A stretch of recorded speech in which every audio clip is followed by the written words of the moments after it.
Lo que estás a punto de descubrir desafía cualquier expectativa que tengas sobre cómo se manejan las estrategias en el campo de batalla. Desde tácticas cuestionables hasta decisiones que cambiaron el curso de una guerra, analizaremos los puntos más críticos de la operación rusa en Bakhmut. ¿Cómo un ejército puede repetir los mismos errores mientras enfrenta una resistencia feroz? Prepárate para adentrarte en los momentos clave que definieron esta operación. Aquí verás, sin filtros, la realidad de lo que sucede cuando las órdenes no se alinean con la realidad del frente. Número 1. El posicionamiento temerario de los oficiales de alto rango. Desde el inicio del conflicto en Ucrania, Rusia ha cometido varios errores graves, y uno de los más impactantes ha sido el arriesgado posicionamiento de sus oficiales de alto rango. No estamos hablando de soldados comunes, sino de generales y comandantes que, en circunstancias normales, deberían estar bastante alejados de las líneas del frente, analizando la estrategia y tomando decisiones clave. Sin embargo, en este conflicto, Rusia ha colocado a estos oficiales casi en la primera línea de fuego, lo que ha resultado en una cantidad sorprendente de bajas entre ellos. Esta estrategia no tiene precedentes desde la Segunda Guerra Mundial y ha dejado a muchos preguntándose si realmente están maximizando el potencial de su mando. Imagina estar al mando de una unidad y encontrarte tan cerca de las balas que puedes escuchar su silbido antes de que lleguen. No es el lugar ideal para alguien cuya tarea es dirigir y coordinar operaciones, pero para Rusia, esta situación ha sido más que común. El resultado ha sido devastador. La pérdida de un número desproporcionado de líderes ha generado caos entre las tropas, quienes se encuentran desorientadas y sin directrices claras para seguir en medio del campo de batalla. Pero, ¿por qué arriesgar a oficiales de tan alto nivel? La respuesta no está del todo clara. Algunos creen que se debe a la necesidad de mantener la disciplina entre las tropas en un momento crítico. Otros piensan que es un síntoma de una estructura de mando que no confía lo suficiente en los soldados de menor rango para ejecutar las órdenes sin supervisión directa. Sea cual sea la razón, lo cierto es que esta estrategia ha sido extremadamente costosa para Rusia. Número 2. Agrupación de soldados en espacios reducidos. Otro error estratégico de Rusia en esta guerra ha sido la tendencia a agrupar a sus soldados en espacios extremadamente reducidos, lo que ha ofrecido a Ucrania objetivos de artillería muy tentadores. Es casi como si Rusia estuviera jugando con las reglas de otra guerra, una guerra en la que los drones y las armas de largo alcance no existieran. Pero en este conflicto, esa estrategia ha resultado ser catastrófica. Agrupar a soldados en un solo lugar puede tener sentido si estás organizando un desfile militar, pero cuando se trata de una batalla moderna, es prácticamente invitar al enemigo a disparar. Y eso es exactamente lo que ha sucedido en varias ocasiones a lo largo de esta guerra. Uno de los ejemplos más notorios fue el ataque de Nochevieja en Donetsk, donde las fuerzas ucranianas aprovecharon la concentración de tropas rusas en un edificio para lanzar un ataque devastador que dejó un saldo de entre 89 y 400 bajas, dependiendo de las fuentes. Lo que debería haber sido una celebración terminó en una carnicería.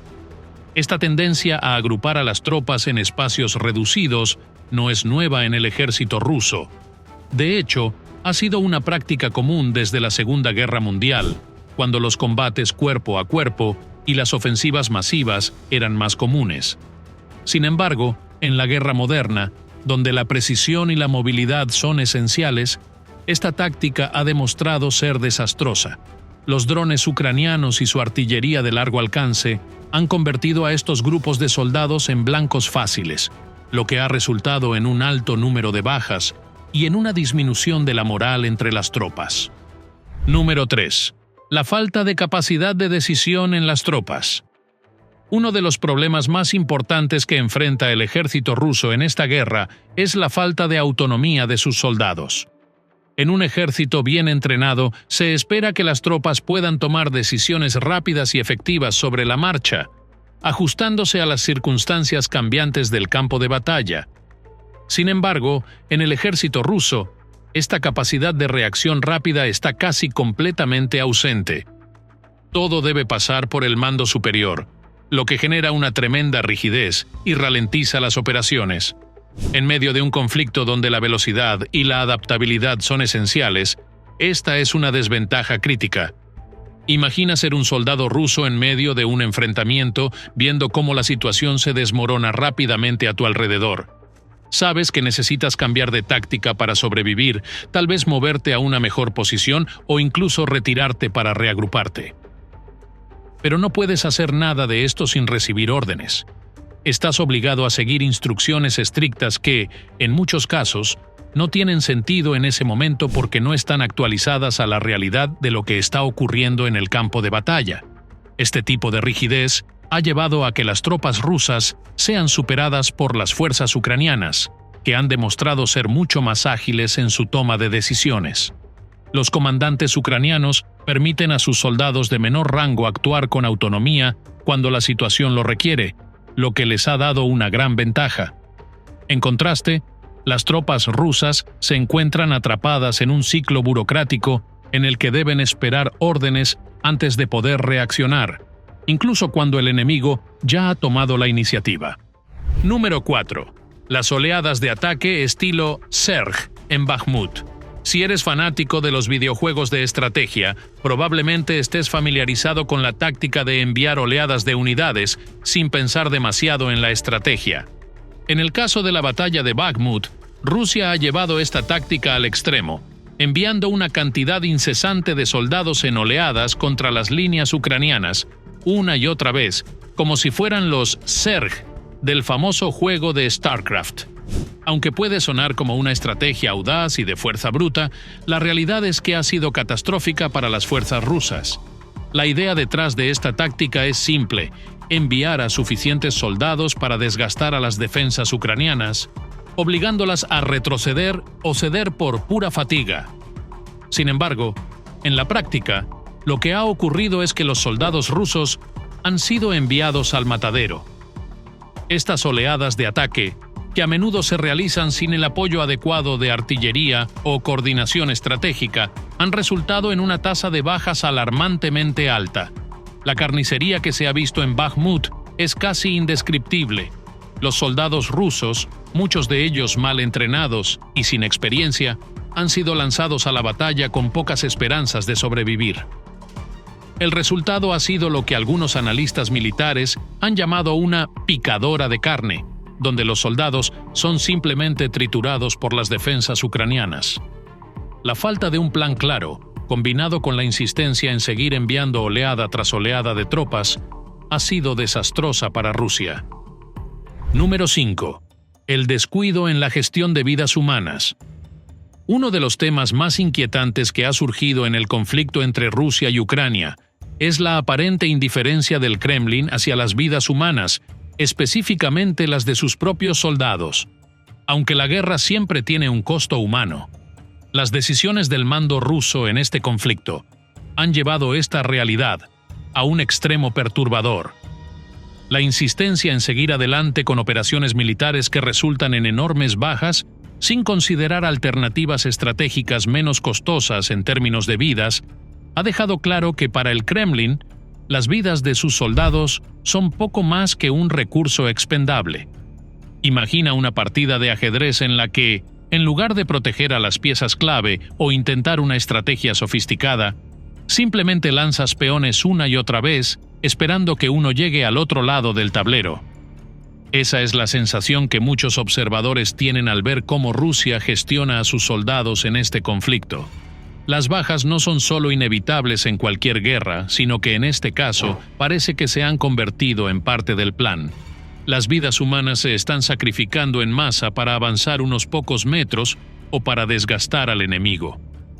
Esta indiferencia ha sido evidente en muchas de las batallas más importantes, incluidas aquellas en las que se han utilizado tácticas de oleadas de soldados, como en Bakhmut, donde miles de rusos han perdido la vida sin que se haya logrado un avance significativo. Las bajas han sido altísimas y los resultados insignificantes. Para los soldados rusos, Esto ha generado una desmoralización tremenda. La sensación de que sus vidas no importan para sus superiores ha llevado a muchos a desertar o a negarse a cumplir órdenes, un fenómeno que se ha intensificado a medida que el conflicto se prolonga. El problema con esta estrategia no es solo moral, sino también práctico. Un ejército que no cuida de sus soldados no puede esperar que esos soldados luchen con la determinación y la moral alta necesarias para ganar una guerra. Número 6. La falta de coordinación en las maniobras de flanqueo. Una de las tácticas más comunes en la guerra es la maniobra de flanqueo, que implica atacar al enemigo desde varios ángulos al mismo tiempo, desbordando sus defensas y forzándolos a ceder terreno. En teoría, esta es una estrategia sólida, y muchos ejércitos la han utilizado con gran éxito a lo largo de la historia. Sin embargo, para que esta táctica funcione, es esencial una buena coordinación entre las diferentes unidades que participan en el ataque. Lamentablemente, esto es algo que el ejército ruso ha fallado en lograr de manera consistente. En la guerra de Ucrania, la falta de coordinación entre las diferentes unidades rusas ha sido un problema recurrente, y las maniobras de flanqueo han sido un desastre en muchas ocasiones debido a esta falta de sincronización. Un ejemplo típico es cuando una unidad rusa se lanza al ataque desde el norte, esperando que otra unidad desde el este haga lo mismo. Si ambas fuerzas atacan al mismo tiempo, pueden abrumar al enemigo y ganar terreno. Sin embargo, si una de las unidades se retrasa o no cumple con su parte del plan, la unidad que ya ha comenzado su ataque queda expuesta y vulnerable a las defensas enemigas. Este tipo de fallos ha sido una constante en la guerra de Ucrania. Las unidades rusas no parecen estar bien coordinadas entre sí, y muchas veces actúan de manera independiente, sin tener en cuenta lo que están haciendo las otras fuerzas. Esto ha llevado a que los ataques de flanqueo sean fácilmente repelidos por las fuerzas ucranianas, que han aprovechado la falta de cohesión en el enemigo para contraatacar y causar bajas significativas entre las filas rusas. Número 7. Incentivos desalineados entre mando y soldados. El problema del agente principal es un fenómeno clásico en las relaciones jerárquicas, donde los intereses del agente, en este caso los soldados, no están alineados con los del principal, el mando. En la guerra de Ucrania, este problema ha surgido con fuerza en el ejército ruso, donde los soldados que están en el frente no comparten los mismos incentivos que sus superiores. Mientras que los comandantes están enfocados en cumplir con los objetivos estratégicos del Kremlin, los soldados en el campo están mucho más preocupados por sobrevivir al siguiente día de combate. Este desajuste en los incentivos ha generado un ambiente de desconfianza y falta de cooperación dentro del ejército ruso. Los soldados de a pie, que son quienes arriesgan sus vidas en cada operación, no ven los mismos beneficios que sus superiores si la misión tiene éxito.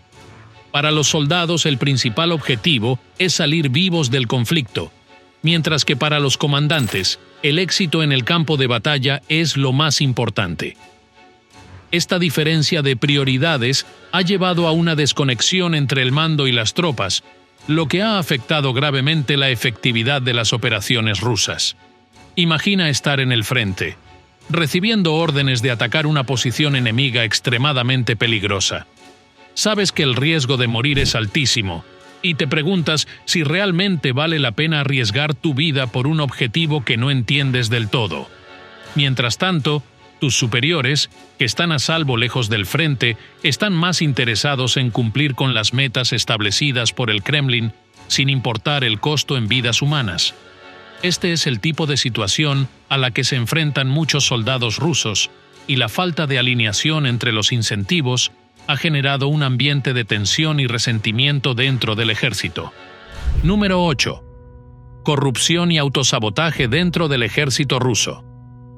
El ejército ruso no solo enfrenta la oposición de las fuerzas ucranianas, sino que también lucha contra sus propios demonios internos, la corrupción y el autosabotaje. Estos problemas no son nuevos en el ejército de Rusia, pero en el contexto de la invasión a Ucrania han alcanzado niveles alarmantes. Desde el inicio del conflicto ha habido numerosos casos de soldados rusos que, en lugar de concentrarse en la victoria, han decidido aprovecharse de la situación para su propio beneficio personal. Esto no solo ha debilitado al ejército desde dentro, sino que también ha creado serios obstáculos en su capacidad de avanzar y ganar terreno. Uno de los ejemplos más claros de esta corrupción interna es el robo de suministros. Los soldados, en lugar de utilizar los recursos para el esfuerzo de guerra, han desviado gasolina y otros suministros esenciales para venderlos en el mercado negro o intercambiarlos por alcohol y otros bienes. Este tipo de comportamiento, aunque puede parecer inofensivo a pequeña escala, ha tenido un impacto desastroso en la logística y la eficiencia del ejército ruso. Los tanques sin combustible no pueden avanzar, los vehículos sin repuestos no pueden ser reparados, y el ejército se encuentra estancado, vulnerable a los ataques ucranianos. Un caso particularmente emblemático de este tipo de autosabotaje ocurrió en las etapas iniciales de la guerra, cuando se descubrió que varios soldados rusos habían estado robando partes metálicas de los vehículos militares para venderlas a los lugareños. Estos actos de sabotaje interno no solo retrasaron el avance del ejército ruso, sino que también contribuyeron al caos y la desorganización dentro de sus filas. Imagina estar en medio de una ofensiva, confiando en que tus vehículos y suministros estarán listos para el próximo movimiento, solo para descubrir que faltan piezas cruciales porque alguien decidió que era más rentable venderlas por vodka. Es una receta para el desastre. Número 9. Los problemas de autosabotaje en las filas militares. El autosabotaje es una de las dinámicas más trágicas y destructivas que pueden afectar a un ejército en guerra, y el conflicto en Ucrania ha dejado en evidencia hasta qué punto esta realidad ha afectado a las fuerzas rusas. A lo largo del conflicto, ha habido numerosos incidentes en los que los propios soldados rusos, ya sea por desesperación, desilusión o pura supervivencia, han tomado acciones que han debilitado gravemente la capacidad de su propio ejército. Estos actos de autosabotaje han pasado desde pequeños robos y corrupción, hasta decisiones tácticas que, intencionadamente o no, han saboteado las operaciones rusas. Uno de los ejemplos más dramáticos de autosabotaje ocurrió durante la guerra de Chechenia, y aunque eso fue en otro conflicto, ilustra cómo este comportamiento ha sido una constante en el ejército ruso. En ese entonces, los soldados rusos intercambiaban sus armas por comida, incluso sabiendo que esas armas terminarían en manos de los rebeldes chechenos, quienes luego las utilizarían para disparar contra las propias tropas rusas.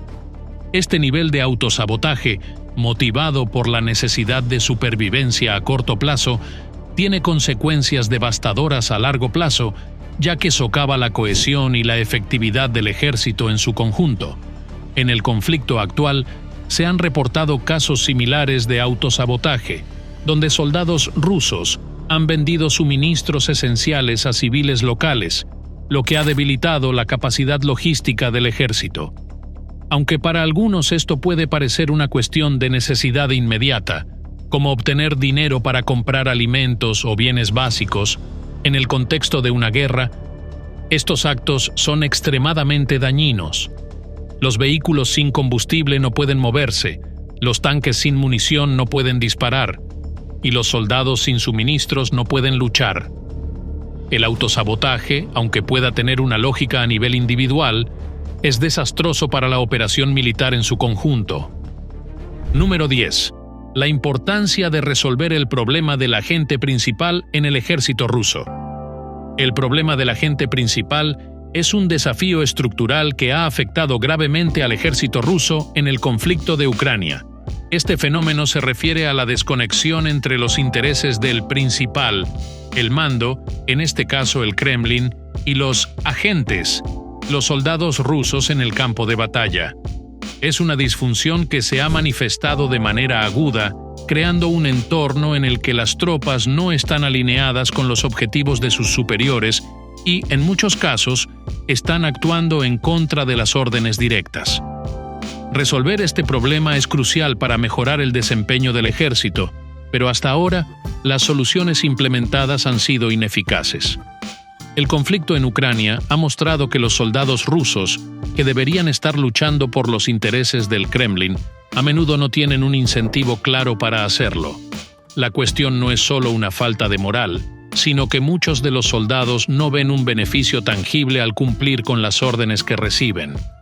A diferencia de sus superiores, que están motivados por el cumplimiento de objetivos estratégicos y políticos, los soldados en el terreno están principalmente interesados en su supervivencia. Esto crea un desajuste fundamental entre las metas de los líderes militares y las acciones de las tropas, lo que lleva a errores, desobediencia y, en algunos casos, sabotaje interno. Para comprender mejor este problema, imagina una operación de flanqueo en la que dos grupos de soldados rusos deben atacar desde diferentes direcciones para desbordar a las fuerzas ucranianas. Si uno de los grupos decide esperar a que el otro ataque primero para minimizar su propio riesgo, el plan de ataque se desmorona. Cada grupo de soldados está más interesado en reducir el peligro para sí mismo que en cumplir con el objetivo estratégico, lo que lleva a que ambas unidades fracasen en su misión. Este es un ejemplo clásico del problema del agente principal en el contexto militar, donde los incentivos de los soldados individuales no están alineados con el éxito del equipo en su conjunto. El autosabotaje y la corrupción dentro del ejército ruso también son manifestaciones de este problema. Muchos soldados, en lugar de cumplir con sus deberes y seguir las órdenes, optan por robar suministros o participar en otras formas de corrupción para su beneficio personal. En lugar de ver el éxito de la misión como su principal prioridad, se centran en cómo obtener ventajas a corto plazo para sí mismos, incluso si esto significa perjudicar la operación en su conjunto. Este comportamiento es una consecuencia directa de la falta de incentivos alineados entre los soldados y sus superiores. Número 11. La falta de automaticidad en el entrenamiento básico. Uno de los elementos cruciales que distingue a un ejército eficaz de uno desorganizado es el grado en que las habilidades básicas de combate se han automatizado en los soldados. En el caso del ejército ruso, uno de los problemas más graves que se ha identificado en el conflicto con Ucrania es la falta de automaticidad en las tropas rusas. Esto se refiere a la incapacidad de los soldados para ejecutar órdenes de manera rápida y eficiente sin necesidad de pensar demasiado en cada paso, lo que es esencial en situaciones de alta presión, como el combate. En lugar de reaccionar automáticamente ante situaciones de peligro, los soldados rusos parecen estar atrapados en una parálisis de análisis, lo que los hace vulnerables y lentos en el campo de batalla. El entrenamiento básico militar está diseñado precisamente para eliminar esta parálisis. A través de la repetición constante de ejercicios y simulaciones de combate, los soldados deben desarrollar reflejos automáticos que les permitan responder a las amenazas sin dudar. Este proceso es lo que permite a los ejércitos profesionales actuar con rapidez y precisión en situaciones caóticas.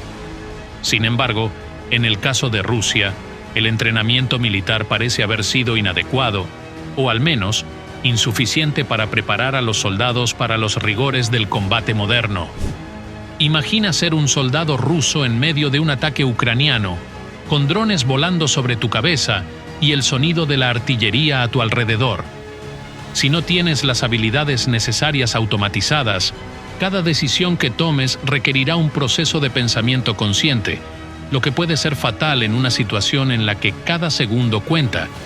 En lugar de actuar por instinto, como deberían hacerlo los soldados bien entrenados, los soldados rusos a menudo se ven atrapados en la indecisión, lo que ha llevado a que sean superados en múltiples ocasiones por las fuerzas ucranianas, que han demostrado estar mucho mejor entrenadas y coordinadas. Número 12. La ideología como herramienta de persuasión en el ejército ruso.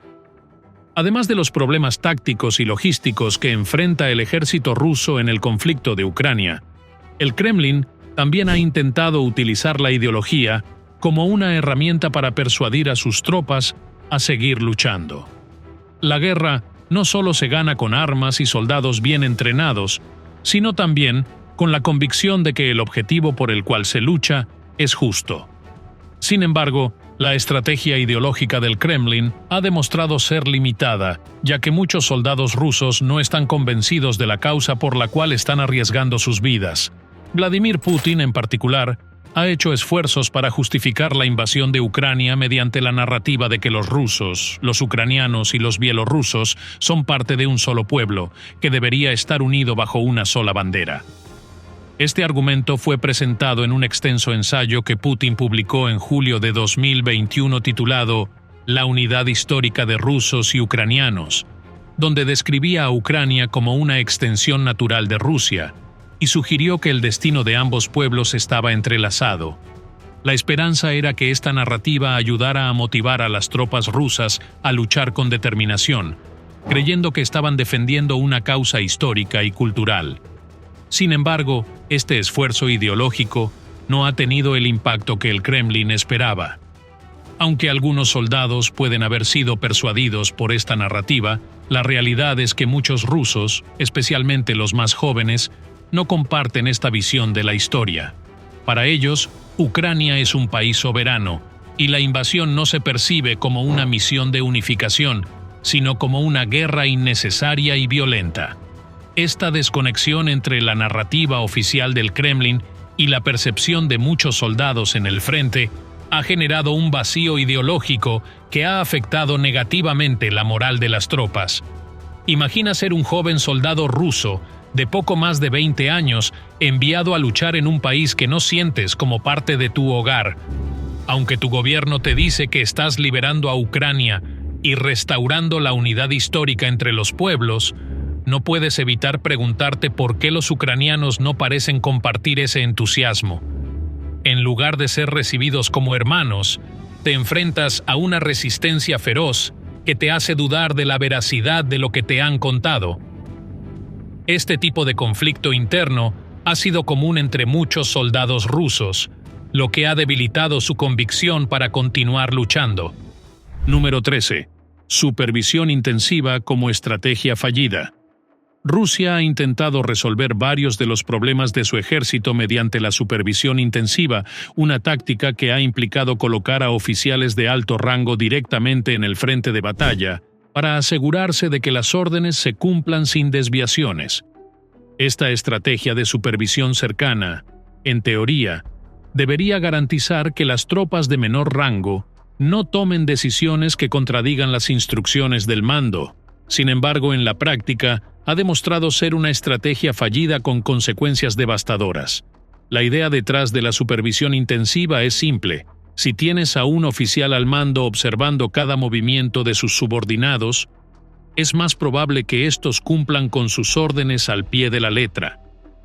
Este tipo de control puede parecer razonable en un contexto donde las decisiones en el campo de batalla deben ser ejecutadas sin margen de error. Sin embargo, en la guerra moderna, especialmente en el conflicto ucraniano, la supervisión cercana ha mostrado ser ineficaz y, en muchos casos, contraproducente. Uno de los mayores problemas con esta estrategia es que los oficiales de alto rango que son enviados al frente no solo están para supervisar, sino que también se convierten en blancos principales del enemigo. Ucrania ha aprovechado la presencia de estos oficiales en las líneas del frente y los ha convertido en objetivos prioritarios. La muerte de tantos oficiales de alto rango ha dejado a las tropas rusas sin liderazgo eficaz, lo que ha generado caos y confusión en el campo de batalla. Imagina estar en el frente de batalla, con un general a tu lado supervisando cada uno de tus movimientos. El problema es que ese mismo general está en peligro constante de ser alcanzado por un ataque de artillería o un ataque aéreo. Y cuando ese general cae, las tropas bajo su mando quedan sin dirección clara, ya que la estructura de mando se desmorona en cuestión de segundos. Esta es la realidad que muchas unidades rusas han enfrentado a lo largo del conflicto en Ucrania. Además, esta estrategia de supervisión cercana ignora un principio básico de la guerra moderna: la adaptabilidad. En lugar de permitir que los soldados de menor rango tomen decisiones rápidas y adaptativas basadas en las circunstancias cambiantes del campo de batalla, se les obliga a esperar instrucciones de sus oficiales superiores. Cuando esos oficiales son eliminados, las tropas no están capacitadas para actuar por sí mismas, lo que las deja paralizadas en el campo de batalla. Este tipo de supervisión también ha creado un ambiente de desconfianza dentro del ejército ruso. En lugar de confiar en sus tropas para tomar decisiones tácticas sobre la marcha, el mando ruso ha optado por microgestionar cada aspecto de las operaciones, lo que ha sofocado la iniciativa y la creatividad entre los soldados de menor rango. Los soldados no pueden hacer nada sin recibir órdenes, lo que ha ralentizado las operaciones y ha permitido que las fuerzas ucranianas tomen la iniciativa en muchas ocasiones. La supervisión intensiva también ha expuesto otro gran problema del ejército ruso: la falta de un sistema adecuado de delegación. En un ejército bien organizado, si un oficial cae en combate, debe haber una estructura clara para que otro oficial tome el mando inmediatamente. Sin embargo, en el ejército ruso, esta cadena de mando ha sido débil y en muchos casos inexistente. Esto ha llevado a que muchas unidades rusas se encuentren en situaciones de caos total cuando sus oficiales son eliminados del campo de batalla. Cada decisión cuenta en una guerra, pero no todas conducen al éxito.